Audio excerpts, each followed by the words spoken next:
কেউ গানও গাইতে পারবে না, না আর ইরাও গাইতে পারবে না, উনিও একটা দিকে গাইয়ে থাকবে। এই আসছে গ্যাস।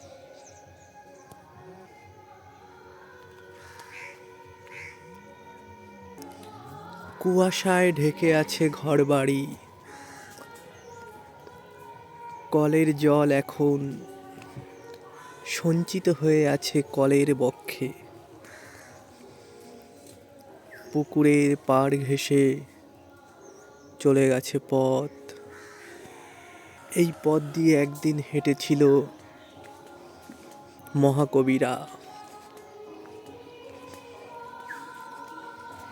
সেই পথে এখন বসত গেড়েছি আমি। দূরে কোথাও গান হচ্ছে ধর্মীয় সঙ্গীত। গ্রাম্য জীবনের এই পরিপাটি ধরনী মানুষকে দিয়েছে বিপুল রোগ ব্যাধি, অসুস্থতা।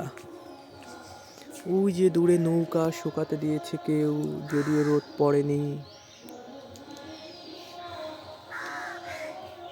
এই পথ দিয়ে একদিন হেঁটেছিলেন রবীন্দ্রনাথ। এই পথ দিয়ে একদিন হেঁটেছিলেন বঙ্কিমচন্দ্র চট্টোপাধ্যায়। এই পথ দিয়ে হেঁটে যাই আমরা নিজেদের করুণ দৃশ্য ফেলে রেখে রেখে। তারপর সব কিছু ঢেকে নেয় মহাকাল। তারপরে একদিন এরকম সকাল আসে, হিমালয়ের কুয়াশাচ্ছন্ন ভোরের মতন সকাল, যদিও সূর্য দেখা যায় না।